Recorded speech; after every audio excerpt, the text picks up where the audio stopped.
I'm Faith, 26, and I've always tried to be the good daughter. For 3 years, I've lived with my mother while building my career and helping with finances. Yesterday, I came home to find her waiting with cold eyes. Your sister is coming with her 2 kids to live with us, so you need to leave, you parasite, she announced. Despite paying most bills and helping around the house, I was suddenly disposable. I never imagined my own mother would throw me out for her favorite child. If you're watching this, I'd love to know where you're tuning in from.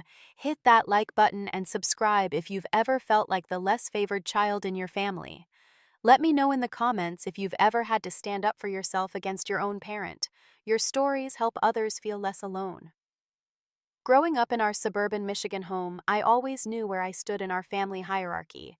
My sister Amanda was the golden child, while I was the reliable afterthought. Our parents divorced when I was 8 and Amanda was 14. Even through that difficult time, the difference in how we were treated was painfully obvious. After the divorce, we lived primarily with our mother, Diane. Dad moved into an apartment about 20 minutes away and remained involved in our lives, but Mom had primary custody. She never missed an opportunity to remind us how much she had sacrificed to raise us mostly on her own, though Dad paid child support and took us every other weekend. Amanda was beautiful, popular, and outgoing. Everything Mom valued. She had Mom's blonde hair and bright blue eyes, while I inherited Dad's more ordinary brown hair and eyes. Throughout our childhood, Amanda's dance recitals, cheerleading competitions, and social calendar were always the priority. My academic achievements and quieter pursuits barely registered on Mom's radar of accomplishments worth celebrating. "Why can't you be more like your sister?" became the soundtrack of my adolescence. When Amanda was crowned homecoming queen, Mom threw a huge party. When I was selected for the National Honor Society, Mom was too tired to attend the induction ceremony. Amanda married her high school sweetheart Tyler when she was barely 20, right after her sophomore year of college. Mom was ecstatic, throwing an elaborate wedding that she talked about for years afterward. Amanda dropped out of college to focus on her marriage, which Mom thought was so romantic. Within a year, they had their first child, Lily, followed by Jackson 2 years later. In contrast, I took the responsible route. I worked part-time throughout high school and college, maintaining a 3.9 GPA while earning my accounting degree. I graduated with honors and minimal student loans thanks to scholarships and my own hard work. Mom attended my graduation but spent most of the time showing everyone pictures of Amanda's kids on her phone. After college, I had planned to get an apartment with friends, but Mom suggested I move back home, just for a year, to save money while starting my career at a local accounting firm. The arrangement made financial sense for both of us. Mom's administrative assistant salary wasn't quite enough to maintain the house comfortably on her own, and living rent-free would help me build savings faster. Just for a year, somehow stretched into 3. I started paying for utilities, then groceries, then 60% of the mortgage. I handled lawn maintenance in summer and snow removal in winter. I repaired leaky faucets, replaced broken appliances, and painted rooms that hadn't been updated since the 1990s. I wasn't living rent-free, far from it. I was subsidizing my mother's lifestyle while trying to save for my own future. Meanwhile, Amanda's life took a predictable series of twists and turns. She and Tyler moved frequently, jumping from apartment to apartment whenever they fell behind on rent. They would occasionally show up at Mom's for weeks at a time when things got particularly rough. During these visits, I would be displaced from my room to the sofa, so Amanda and her family could have proper accommodations. Throughout all of this, I was working 60-hour weeks at the accounting firm, steadily climbing the professional ladder and squirreling away money for a down payment on my own place. I had a clear plan: 6 more months of aggressive saving, and I would have enough for a modest condo in a nice area. I had already started preliminary conversations with a real estate agent and was pre-approved for a mortgage. Mom knew all of this. We had discussed my timeline multiple times. She had even helped me look at a few properties online, though her feedback usually included comparisons to Amanda's dream of a real house with a yard for the children, as if my desire for a sensible starter home somehow made me less of an adult than my perpetually unstable sister. Amanda, for her part, treated me like the built-in babysitter whenever she visited. Faith doesn't mind watching the kids. She has nothing else going on, she would say, as she and Mom went shopping or out to lunch, leaving me with her children despite my work responsibilities. Don't get me wrong, I loved Lily and Jackson. They were sweet kids who deserved better than the chaotic life their parents provided. But being voluntold to care for them without any consideration for my own schedule was just another example of how my time and needs were considered less important. Over the years, I had grown accustomed to this dynamic. I accepted that I would never be the favorite, that my achievements would always be overshadowed by whatever drama Amanda was creating. I focused instead on building my future, counting down the months until I could finally establish my own home and set healthier boundaries with my family. I never imagined that Mom would pull the rug out from under me just as I was approaching the finish line. But that's exactly what happened on a cold Tuesday in October, when I came home to find my life being casually dismantled by the woman who was supposed to love and protect me. After a particularly grueling day at work, quarterly tax filings were due, and 3 clients had called with last-minute changes. All I wanted was a hot shower and maybe some mindless television before bed. I pulled into the driveway at 7:30, noting that Mom's car was already there. Usually she worked until 6, and then met her book club on Tuesdays, not getting home until after 9. The house was unusually quiet when I entered. No TV, no radio, none of the normal background noise that typically filled our home. Just the sound of the old refrigerator humming in the kitchen. "Mom!" I called out, setting my laptop bag on the entryway table. "Are you home?" "In the living room," she replied, her voice carrying a strange edge that immediately put me on alert. I found her sitting stiffly in her favorite armchair, still wearing her work clothes, and untouched glass of wine on the side table. She wasn't scrolling through her phone or reading a magazine as she normally would be. She was just waiting. For me. "Is everything okay?" I asked, already mentally running through possibilities. Was someone sick? Had she lost her job? Did something happen to Amanda or the kids? "Sit down, Faith," she said, gesturing to the sofa across from her. "We need to talk." I perched on the edge of the couch, my stomach tightening with apprehension. Mom wasn't one for serious conversations unless something was very wrong. "I got a call from Amanda today," she began, her expression unreadable. "She and Tyler are getting divorced." "Oh no," I said, genuinely concerned. Despite our complicated relationship, I didn't want my sister to be hurting. "What happened?" "He's been cheating on her," Mom said, her face hardening with anger. "With some waitress at that bar he's always at. Amanda found texts on his phone."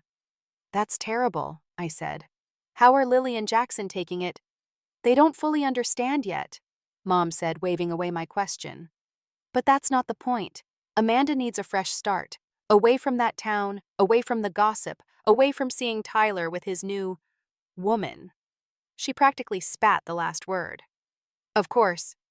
I nodded. "I can see why she'd want to leave. Is she looking at apartments here?" Our hometown would be a logical place for Amanda to restart, with Mom nearby to help with the kids. "No, Faith," Mom said, her voice taking on an impatient tone as if I was being deliberately obtuse. "Amanda and the children are coming to live here, with me."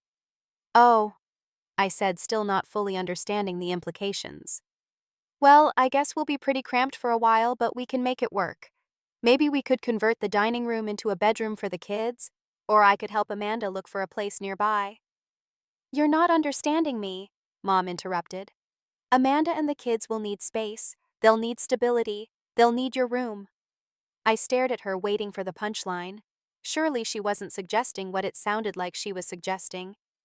"Your sister is coming with her 2 kids to live with us," Mom continued, her voice hardening. "So you need to leave." "Leave?" I repeated the word, feeling foreign on my tongue. "Leave and go where?" "That's not my concern," Mom said, a coldness in her eyes I'd never seen directed at me before. "You're 26 years old. It's time you got your own place anyway."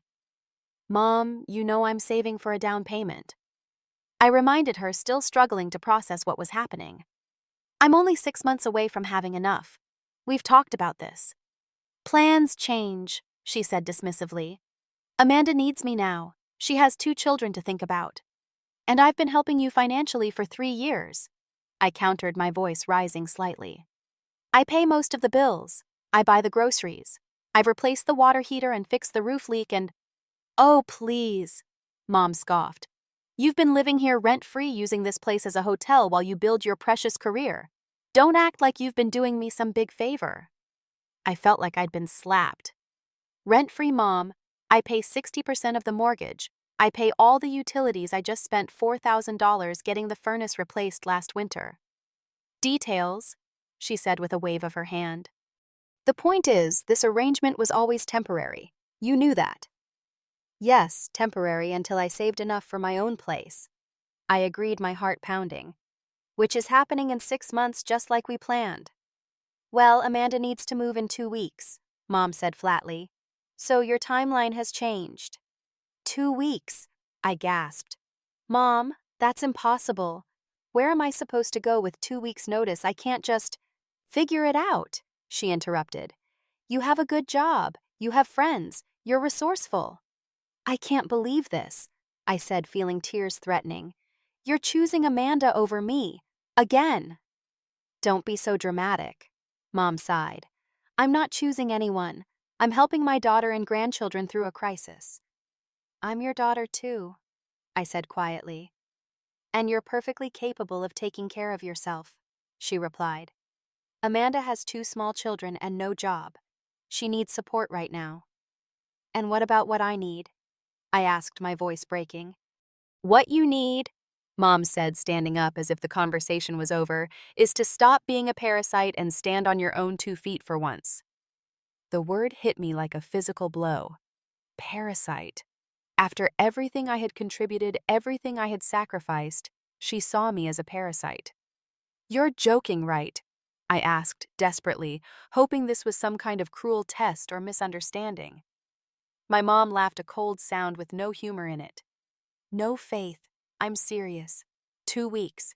That's generous considering Amanda will be here by then, and we'll need time to get your room ready for her and the kids. She walked out of the living room, leaving me sitting there in stunned silence, my entire world collapsing around me.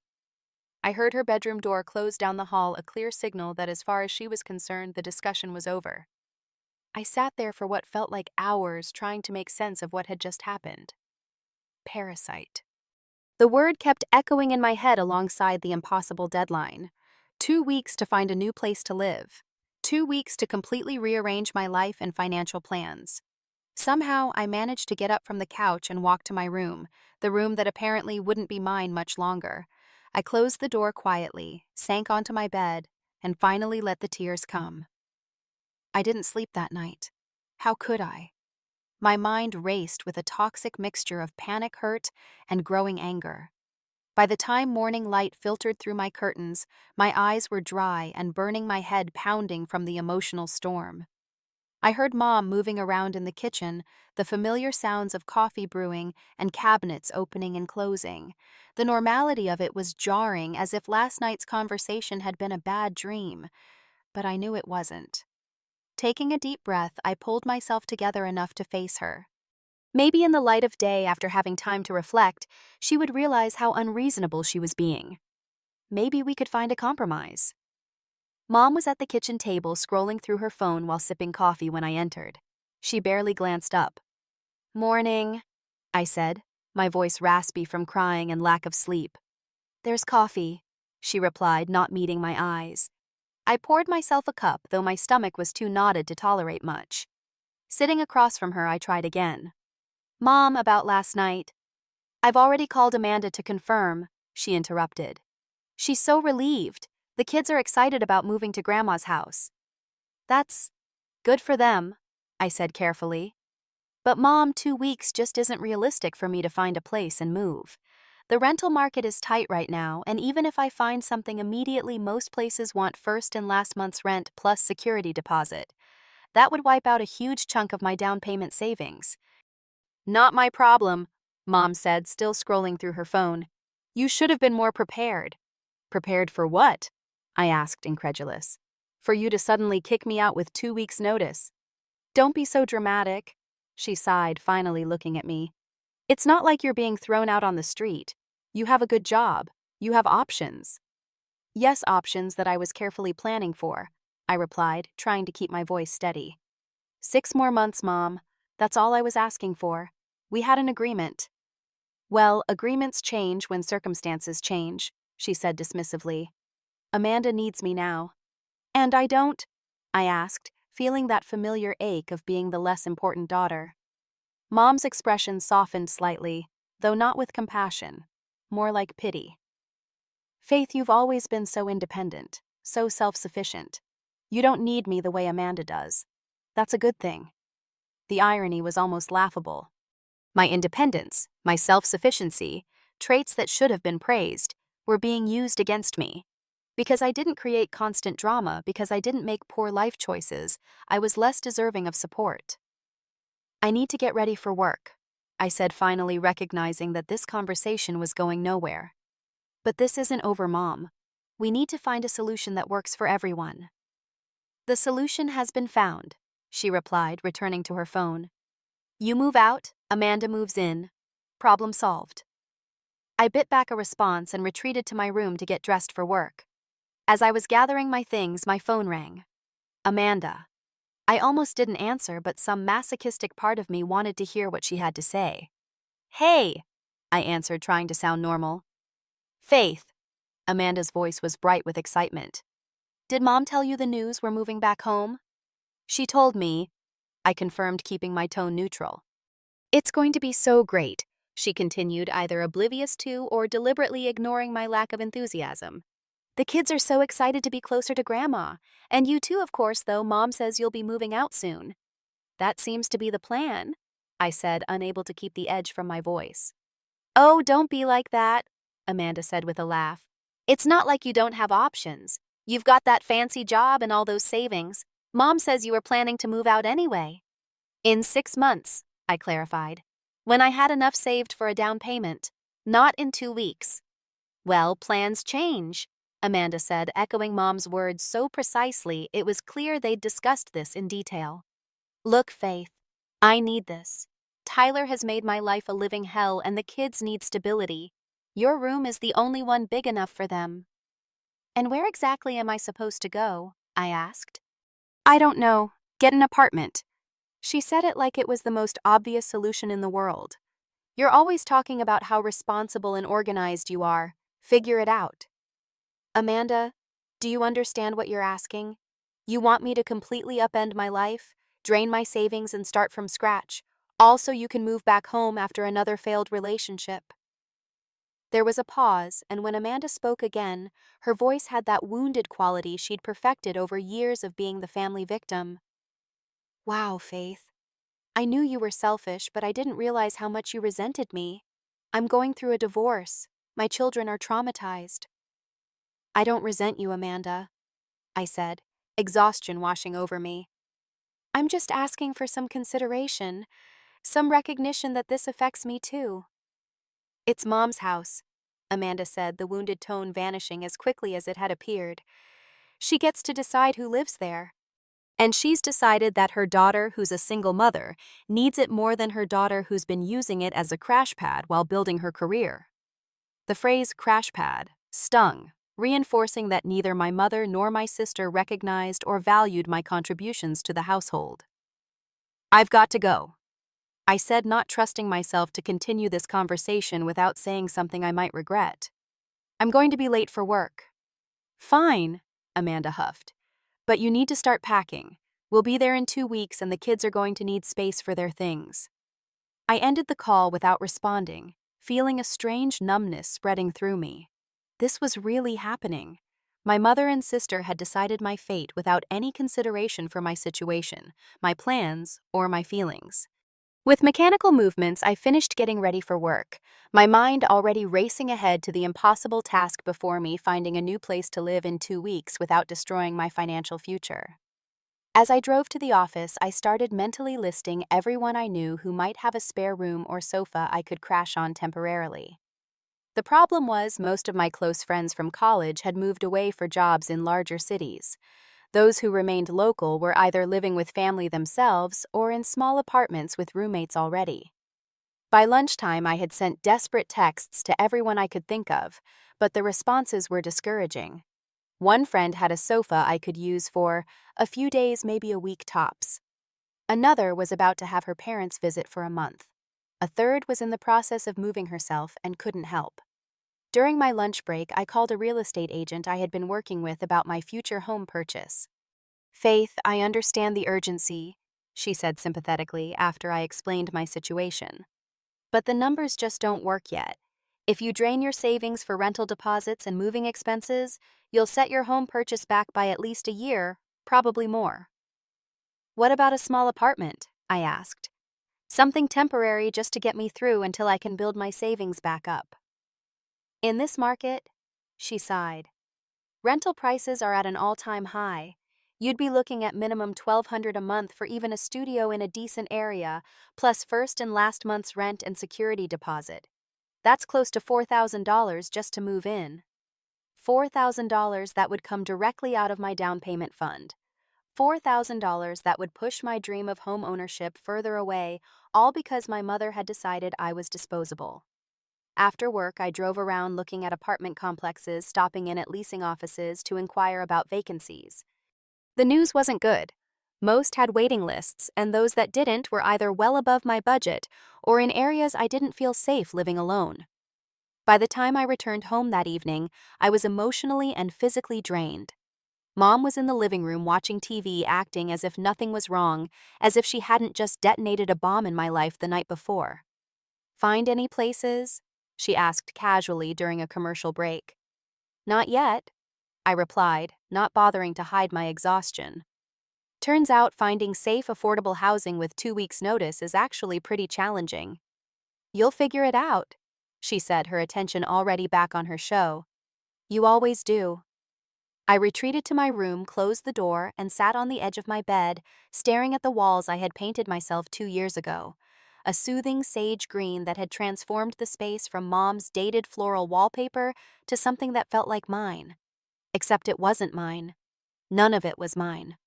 Not the room, not the house I had helped maintain, not even my place in my mother's heart.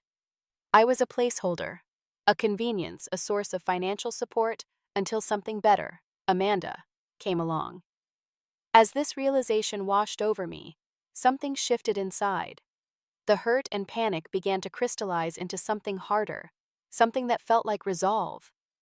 I had spent my entire life being the good daughter, the responsible one, the one who didn't make waves.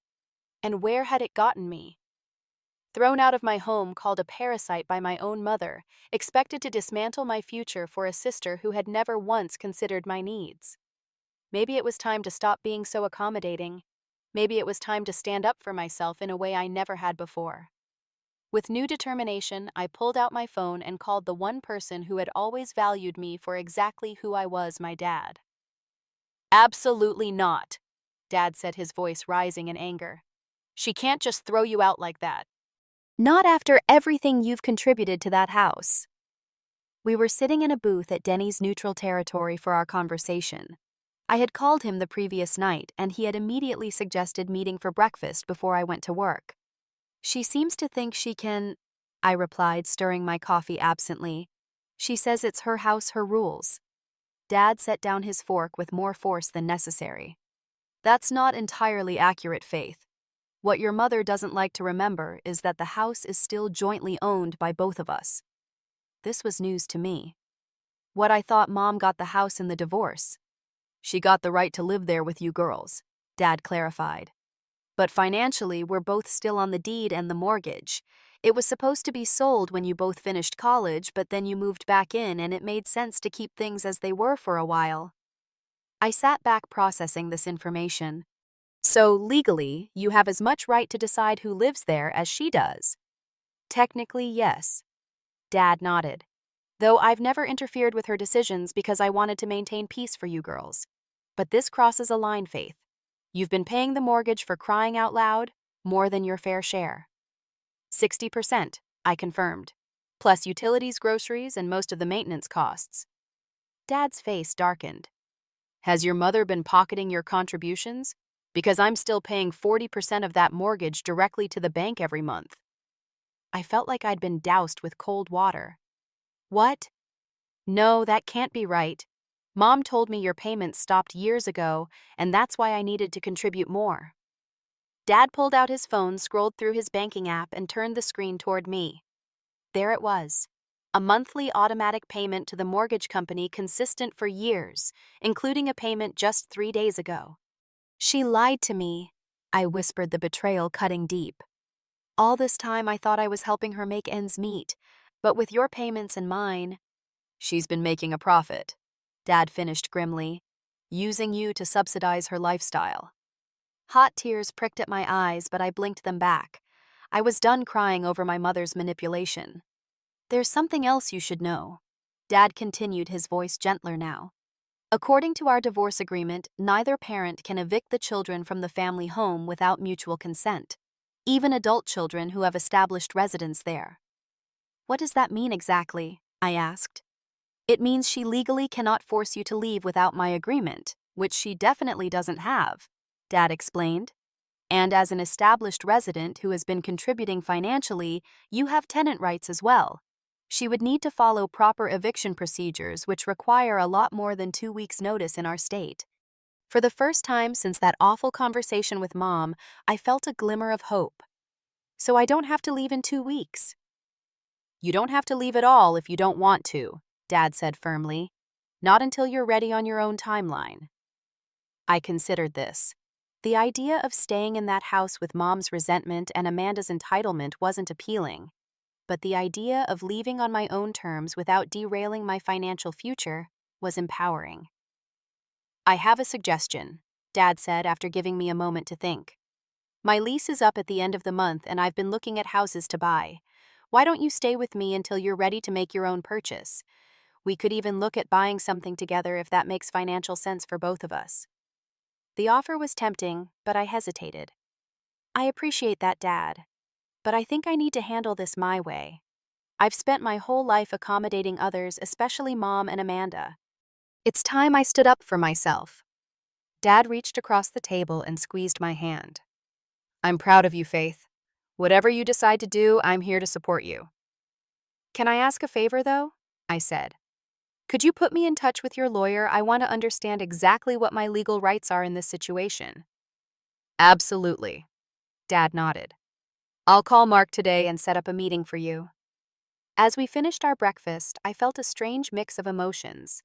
Anger at my mother's deception, hurt at being so easily discarded, but also a growing sense of empowerment. For the first time, I was seeing the family dynamic with clear eyes, without the filter of always needing to be the good daughter. Later that afternoon, during my lunch break, I met with Dad's lawyer, Mark Henderson, at his office downtown. Your father filled me in on the basics, Mark said after we exchanged greetings. But I'd like to hear the situation from you directly. I explained everything. The 3 years of financial contributions, Mom's sudden demand that I leave, the revelation about Dad's continued mortgage payments, all of it. Mark took notes, nodding occasionally. Based on what you've told me, you have several legal protections. First, as your father mentioned, the divorce agreement specifically prohibits either parent from evicting the children from the family home without mutual consent. Even though I'm an adult now, I clarified. Yes, the agreement doesn't specify minor children only, Mark confirmed. Second, you've established legal tenancy by living there continuously for 3 years and contributing financially. Even without a formal lease, you have rights as a tenant, which include proper notice for termination. How much notice would be required? I asked. In our state, for a tenant without a written lease who has resided in a property for more than 1 year, the minimum notice is 30 days, Mark explained. But given the divorce agreement provision, your mother cannot legally force you out at all without your father's consent, regardless of notice period. What about my sister and her children moving in? I asked. Does that change anything? Not from a legal standpoint. Mark shook his head. Your mother can invite additional family members to live there, but not at the expense of evicting you unlawfully. As Mark continued explaining my legal options, a plan began to form in my mind. I didn't want to stay in that house long term, not after my mother's betrayal.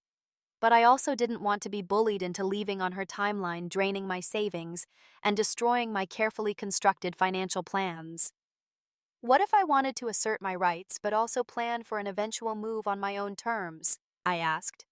What would be the best approach? Mark leaned forward, steepling his fingers. Document everything. Create a paper trail of your financial contributions. Take photos of your current living space.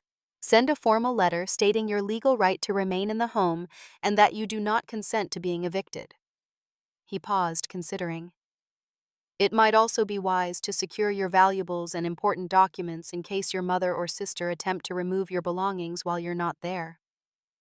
The suggestion sent a chill through me. Would Mom really go that far? A week ago, I would have said no without hesitation. Now I wasn't so sure.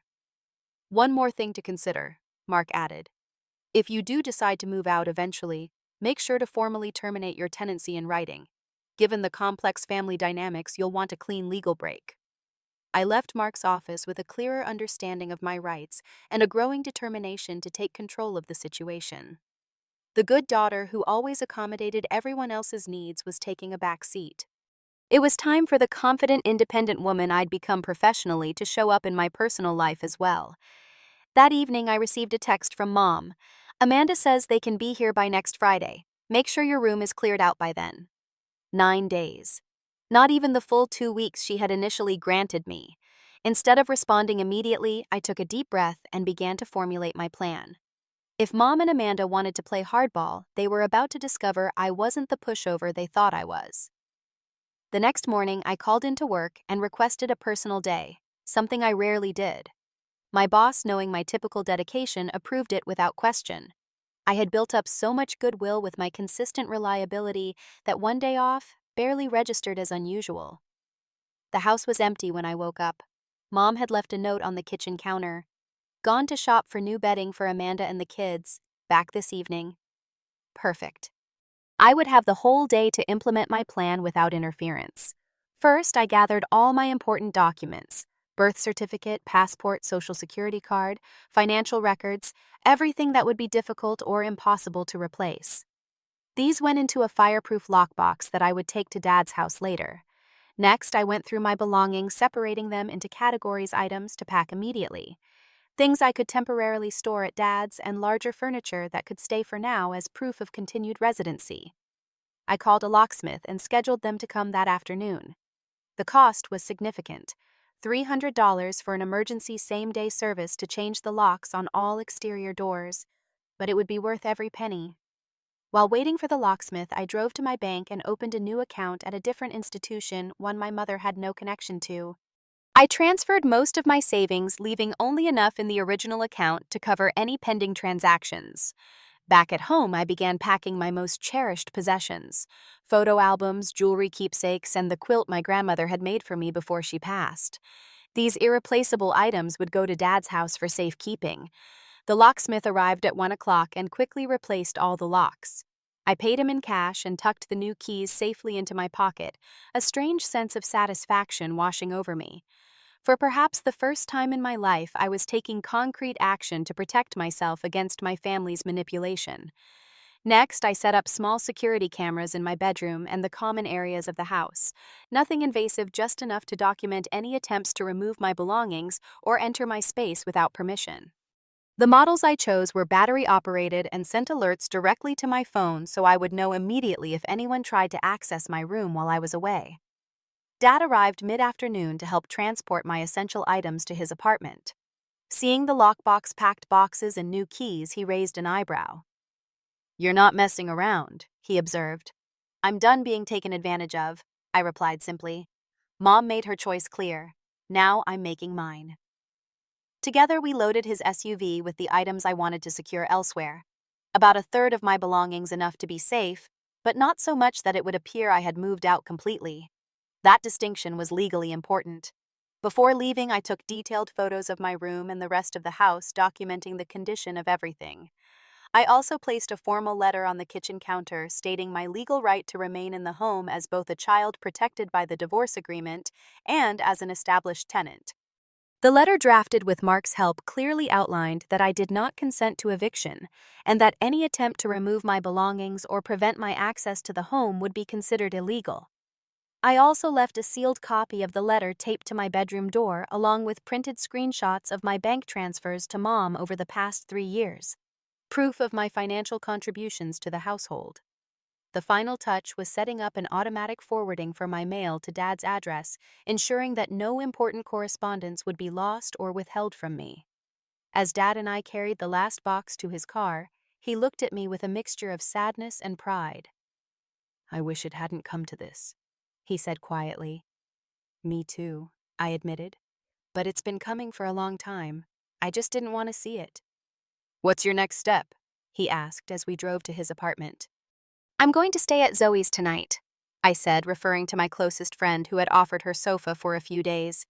"I want to be away when Mom gets home and discovers the locks are changed.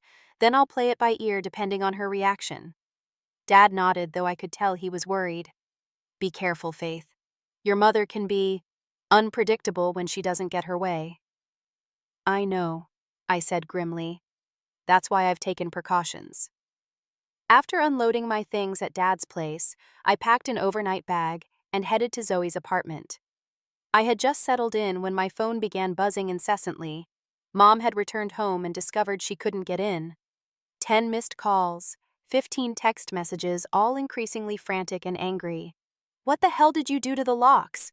Get home right now and fix this. If this is your idea of a joke, it's not funny. I'm calling a locksmith and you're paying for it. This is my house and you have no right. Answer your phone, Faith, now." I let her rage for a while, watching the notifications pile up without responding. It was almost cathartic to not immediately jump to attention at her demands. Finally, when the calls and texts slowed, I sent a single message. "I've left a letter explaining my legal rights as both your daughter under the divorce agreement and as an established tenant who has been paying the majority of household expenses. I will not be moving out on your arbitrary timeline. The new keys will be provided to you when you acknowledge receipt and understanding of the letter." Her response was immediate and explosive. "How dare you? I am your mother. This is my house," I replied calmly. "The house is jointly owned by you and Dad. I have confirmed this with county records and with Dad directly. I have also confirmed that you have been receiving double mortgage payments, 40% from Dad and 60% from me. We can discuss this further when you're ready to have a reasonable conversation." There was a long pause after that message. I imagined her realization that her deception had been discovered, that the power dynamic had shifted in a way she hadn't anticipated. Finally, a new message. "Your sister and her children will be here in a week. They need somewhere to stay." "That's not my problem," I replied, echoing her own words back to her. "You should have thought about logistics before making promises you couldn't keep." "You're being incredibly selfish," she wrote. "Amanda is going through a divorce. The children are distraught." "I sympathize with their situation," I responded truthfully. "But that doesn't justify throwing me out with 9 days' notice or lying to me about financial arrangements for 3 years. "I never lied," she protested, though weakly. "You told me Dad stopped contributing to the mortgage years ago, and that's why I needed to pay 60%. Dad has proof of continuous payments for the entire time. You've been pocketing the difference." Silence again, longer this time. When she finally replied, her tone had changed completely. "Faith, honey, I think there's been a misunderstanding. I never meant for you to leave permanently, just temporarily while we get Amanda settled. Of course you can come back afterward." The attempt at manipulation was so transparent it was almost laughable. Now that force hadn't worked, she was trying sweetness and backpedaling. "There's no misunderstanding, Mom," I wrote. "You called me a parasite and told me to get out. You said it was time I stood on my own feet. I have the conversation recorded on my phone." Another lie, but she wouldn't know that. The threat of potential evidence was enough to stop her next attempt at gaslighting. "What do you want?" she finally asked, cutting to the chase. "I want what we originally agreed to," I replied. 6 more months in the house, continuing to pay my share of expenses until I have enough saved for my down payment. After that, I'll move out voluntarily." "That's impossible," she protested. "Amanda will be here next week." "Then you need to make other arrangements for Amanda," I stated firmly. "Or she can take the guest room instead of mine." The guest room is too small for 3 people. That sounds like a planning problem on your part, I replied, feeling a strange sense of freedom in not immediately trying to solve everyone else's problems at my own expense. Mom didn't respond after that, and I spent a restless night on Zoe's sofa, half expecting the police to show up based on some false claim from my mother. But the night passed quietly, and by morning a new message waited on my phone. We need to talk in person. Family meeting tomorrow at 6 p.m. Dad and Amanda will be there too. I consulted with Mark before agreeing, making sure I understood my legal position thoroughly. Then I replied, I'll be there, but I'm bringing a copy of the divorce agreement and documentation of my financial contributions. I suggest you come prepared to discuss facts rather than emotions. The next 24 hours crawled by with excruciating slowness. I stayed at Zoe's another night, went to work as usual on Friday, and tried to prepare mentally for the confrontation ahead. By the time I pulled up to the house at 6 o'clock sharp, my resolve was firm. I had spent too many years being the family doormat. Those days were over. Dad was already there, his car parked in the driveway alongside Mom's. There was also a rental car I didn't recognize. Amanda must have flown in early. I took a deep breath, gathered my folder of documentation, and approached the front door. Using my new key, I let myself in without knocking, a small but significant assertion that this was still my home too. The tension in the living room was palpable. Mom sat rigidly in her armchair. Dad occupied one end of the sofa and Amanda the other, her arms crossed defensively over her chest. All eyes turned to me as I entered. Faith. Mom began, her voice carrying that false sweetness I'd come to recognize as manipulation. Thank you for coming. We need to sort this situation out as a family. Yes, we do. I agreed, taking the remaining armchair and placing my folder on the coffee table between us. Where are Lily and Jackson? I asked Amanda, noticing the absence of my niece and nephew. With a neighbor, Amanda replied shortly. I didn't want them to hear whatever this is. This, I said calmly, is me standing up for myself after years of being taken advantage of. Something I should have done a long time ago. No one has taken advantage of you, Mom protested. You've been living here, contributing 60% of the mortgage, 100% of utilities, and paying for most household repairs and improvements. I interrupted, opening my folder and sliding a spreadsheet across the table. Here's a detailed accounting of my financial contributions over the past 3 years, totaling just over $84,000. Mom glanced at the paper but didn't pick it up. You would have had expenses wherever you lived, she dismissed. Not $84,000 worth, I countered. Not while being treated as a guest who could be discarded at any moment. No one is discarding you, Mom insisted. This is just a temporary adjustment while Amanda gets back on her feet.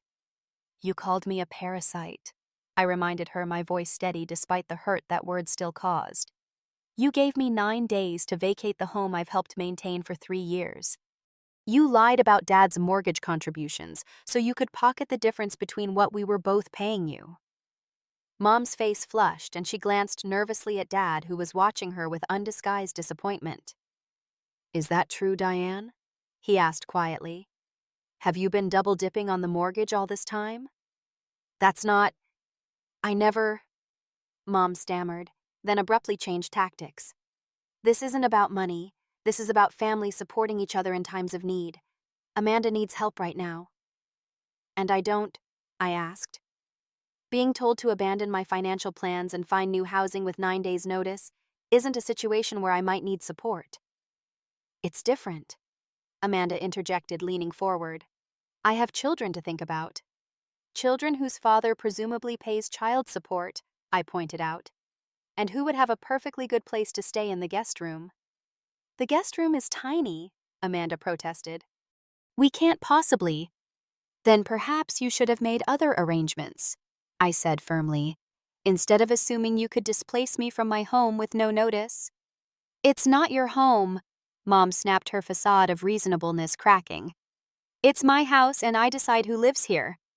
Actually, Dad interjected, sliding a document from his own folder onto the table. According to our divorce agreement, it's our house, and neither of us can evict the children without mutual consent. They're not children anymore, Mom argued, though less confidently. That provision was for when they were minors. The agreement doesn't specify minor children, Dad replied, tapping a highlighted section of the document. And even setting that aside, Faith has established legal tenancy with her continuous residence and financial contributions. You can't just throw her out because you prefer to have Amanda here instead. Mom looked from Dad to me, her expression hardening. So that's it. You're both ganging up on me, preventing me from helping my daughter and grandchildren when they need me. No one is preventing you from helping Amanda, I said, keeping my voice level.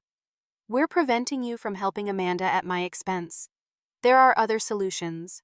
The guest room, a rental nearby, Amanda getting her own place with the child support she presumably receives. I can't afford my own place right now, Amanda protested. Tyler's behind on support and I don't have a job here yet. I couldn't afford to move out on 9 days' notice either, I pointed out. But that didn't seem to concern either of you. An uncomfortable silence fell over the room. Finally, Dad spoke again. Here's what's going to happen, he said, his voice carrying the quiet authority I remembered from childhood. Faith will remain in her room, continuing to pay her share of household expenses for the 6 months we originally agreed upon. Amanda and the children can use the guest room temporarily while she looks for her own place. Diane, you will repay Faith the excess mortgage payments you've been collecting under false pretenses. That's ridiculous, Mom sputtered. I can't just produce that kind of money. Then we'll establish a payment plan, Dad replied calmly. Or we can sell the house now as was originally intended when the girls finished college and split the proceeds according to our agreement. The threat of selling the house, her greatest source of stability and control, hit Mom hard. She visibly deflated the fight going out of her. This isn't fair, she said weakly. No, I agreed. None of this has been fair, but we're going to make it right starting now. Amanda, who had been watching this exchange with growing discomfort, finally spoke up. So what am I supposed to do? The guest room won't work for 3 people, not for any length of time. You have options, I told her, softening my tone slightly. Dad has already offered to help you find an affordable rental nearby. I'd be willing to help with childcare when I'm not working. But you don't get to solve your problems by creating bigger ones for me. Amanda looked like she wanted to argue, but something in my expression must have stopped her. For perhaps the first time in our adult lives, she was seeing me not as the accommodating little sister who would always yield to her needs, but as an equal who was firmly holding her ground. Fine, she said finally. I'll figure something out. The meeting continued for another hour, hammering out specifics. Who would pay for what? How the repayment would be structured, what the timeline would look like for Amanda finding her own place. Throughout it all, I maintained my position firmly, but fairly, no longer willing to be the family sacrifice, but also not seeking revenge or trying to punish. By the time we concluded several things had been established, I would stay in my room for the agreed-upon 6 months. Amanda and the kids would stay in the guest room for a maximum of 1 month while she secured her own housing. Mom would begin repaying me the excess mortgage money she had collected, and most importantly, the family dynamic had shifted in a fundamental way that could never be reversed. As I left that evening, returning to Zoe's for one more night until the tension cooled, Dad walked me to my car. I'm proud of you, he said quietly. It takes courage to stand up for yourself, especially against family. I just wish it hadn't come to this, I admitted, feeling the emotional weight of the confrontation. Sometimes things need to break before they can be rebuilt properly, Dad replied. This family has been functioning on unhealthy patterns for too long. Maybe now we can create something better. I hoped he was right, though the road ahead would clearly be challenging. But for the first time in years, I felt a genuine sense of self-respect and empowerment.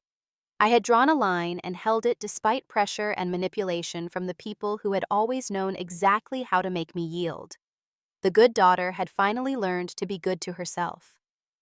The days and weeks that followed our family meeting brought significant changes, both practical and emotional. I moved back into my room the next day, though the atmosphere in the house was tense and awkward. Mom alternated between cold silence and forced pleasantries, while Amanda oscillated between resentment and grudging respect for my newfound assertiveness. The guest room arrangement lasted exactly 8 days before Amanda declared it impossible, and moved with the children into a 2-bedroom apartment Dad helped her find about 10 minutes away.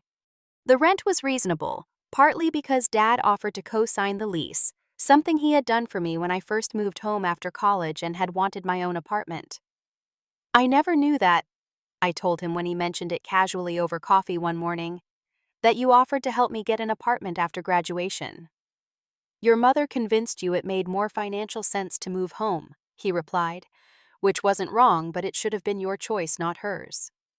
Mom began repaying the excess mortgage payments in monthly installments, though not without frequent comments about how difficult this was for her financially. Comments that rang hollow given the new designer purse she purchased just 2 weeks into our arrangement. The most profound changes, however, were in my relationships with my family members, and perhaps more importantly with myself.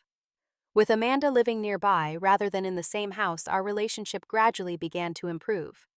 Without Mom's constant comparisons and the pressure of competing for her approval, we were able to interact more as equals. I helped with Lily and Jackson several evenings a week, giving Amanda time to job hunt and eventually interview for positions in her field of marketing. "I never realized how much Mom pitted us against each other," Amanda admitted one evening, as we sat on her small balcony after putting the kids to bed. "She always made it seem like there was only room for one of us to succeed, or be valued at a time." "Classic scarcity mindset," I agreed, "as if love and approval were limited resources." "I'm sorry, Faith," she said, surprising me with her sincerity, "for taking advantage of your good nature all these years, for not seeing how Mom treated you." "You were just playing the role you were assigned," I told her. "The golden child, the one who needed rescuing. I was playing mine too, the reliable one, the fixer, the one who never complained." "Well, you certainly broke out of that role," Amanda said with a small laugh. "Mom's still in shock that you stood up to her so firmly." My relationship with Mom remained strained, but was slowly evolving into something more honest. Without the pretense that everything was fine, without my constant accommodation of her preferences and prejudices, we were establishing a new dynamic, one where I had boundaries and expectations that I refused to compromise. "I don't understand why you're being so difficult about all this," she complained one day when I declined to take on a household project she had planned. "You've always been happy to help before." "I'm not being difficult, Mom," I replied calmly. "I'm being fair. I'm still contributing financially as we agreed, but I'm no longer taking on extra responsibilities just because you expect it." "Is this how it's going to be from now on?" she asked, a note of genuine sadness in her voice. "You keeping score, watching every little thing?" "No," I said, softening slightly. "This is a transition period for both of us. I'm establishing boundaries I should have set years ago. Once they're clear, things will feel more natural." The most significant relationship that changed, however, was my relationship with myself. The woman who had changed the locks and stood her ground at that family meeting was someone I barely recognized, strong, clear, unwilling to be manipulated. I liked her. I wanted to be her more often. With this new self-respect came other changes. I spoke up more confidently at work, which led to a promotion and raise 3 months after the family drama. I started dating again after a 2-year hiatus, no longer feeling that I needed to devote all my non-work time to helping at home. I joined a hiking group, rediscovering a love of the outdoors I had abandoned due to Mom's constant requests for my weekends.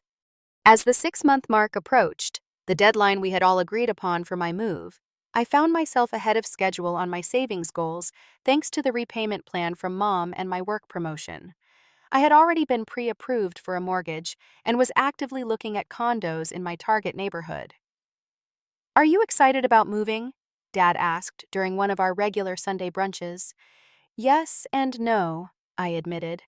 "I'm ready for my own space, somewhere that's truly mine. But part of me feels like I'm giving Mom what she wanted all along, me out of the house." "Don't think of it that way," Dad advised. "You're leaving on your terms in your time frame without compromising your financial future. That's victory, not capitulation." He was right, of course. The circumstances of my departure were entirely different from what Mom had tried to force upon me. I was leaving from a position of strength, not desperation. 2 weeks before my planned move date, I found the perfect condo, a 2-bedroom unit in a well-maintained complex with a small balcony overlooking a community garden. The second bedroom would make an ideal home office, allowing me to work remotely when needed. The price was within my budget, and with my savings and pre-approval in place, my offer was accepted quickly. The day I signed the final paperwork making the condo officially mine, I drove back to Mom's house with a strange mix of emotions. This had been my home for most of my life despite the complications and difficulties. Leaving it represented both an ending and a beginning. Mom was in the kitchen when I arrived, preparing dinner with the radio playing softly in the background, a scene of domestic normalcy that belied the tension that had permeated the house for months.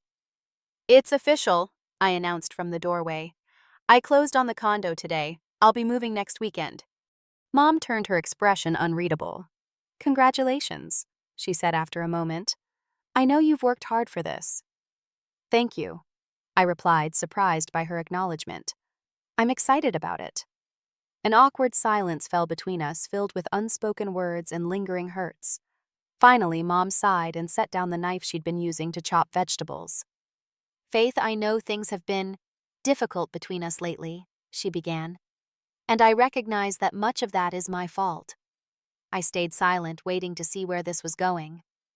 "I've had a lot of time to think since our confrontation," she continued, "about the ways I've treated you and Amanda differently, about the expectations I've placed on you, about taking advantage of your responsible nature. And," I prompted when she paused, "and I'm sorry." She said the words seeming to cost her considerable effort. "I'm sorry for calling you a parasite when you've been anything but. I'm sorry for not appreciating everything you've contributed to this household. I'm sorry for always putting Amanda's needs above yours." It wasn't a perfect apology. There was no acknowledgement of the financial deception or the attempt to evict me unfairly, but it was more than I had expected. "Thank you for saying that," I replied carefully. "It means a lot to hear." Would you like to have dinner together tonight?" Mom asked hesitantly. "Just the two of us." I considered the offer. 6 months ago, I would have jumped at this olive branch, eager to smooth things over and return to our comfortable patterns. But I was different now, more protective of my emotional well-being, more aware of the need for genuine change rather than surface reconciliation. "I'd like that," I said finally. "But Mom, this is just a first step. We have a lot more to work through if we want to build a healthier relationship going forward." "I know." She nodded, looking surprisingly vulnerable. "I'm willing to try if you are." That dinner wasn't a magical fix for years of dysfunction. The conversation was sometimes stilted, sometimes emotional, sometimes uncomfortably honest. But it was real in a way our interactions had rarely been before, and that alone made it valuable. The following weekend, friends and family helped me move into my new condo. Even Mom came for a few hours, bringing a housewarming gift, a set of high-quality kitchen knives I had admired months ago, but considered too expensive for my budget. "Every home needs proper tools," she said simply as I unwrapped them. As everyone filtered out at the end of the day, leaving me alone in my new space, I felt a profound sense of accomplishment and peace. The journey to this moment had been unexpected and painful, but also necessary and ultimately empowering. I walked through each room, slowly taking it all in. The fresh paint I had chosen, the furniture arranged just as I wanted, the complete absence of anyone else's expectations or demands. This was mine, earned through hard work and claimed through newfound courage. My phone buzzed with a text from Dad. "Proud of you, kiddo. Your place looks great. Here's to new beginnings." New beginnings indeed. Not just a new home, but a new version of myself. One who knew her worth and wasn't afraid to stand up for it. One who could love her family without being diminished by them. One who had learned finally that being a good daughter didn't have to mean being a doormat. As I settled onto my new sofa with a glass of wine, watching the sunset from my balcony, I sent a silent thank you to my mother, not for her treatment of me, but for the inadvertent gift her ultimatum had provided. In trying to push me aside for the family favorite, once again, she had instead pushed me toward my own strength, my own voice, my own path. Sometimes the greatest gift others can give us is the opportunity to discover what we're truly capable of when backed into a corner. And sometimes the most powerful response to being called a parasite is to spread your wings and fly. Have you ever had to stand up to a family member who always took you for granted? I'd love to hear your stories in the comments below. Don't forget to like this video if you found my journey inspiring, subscribe for more real-life stories, and share with someone who might need encouragement to set boundaries with family. Thank you for listening to my story, and remember, sometimes the hardest person to stand up for is yourself, but it's always worth it.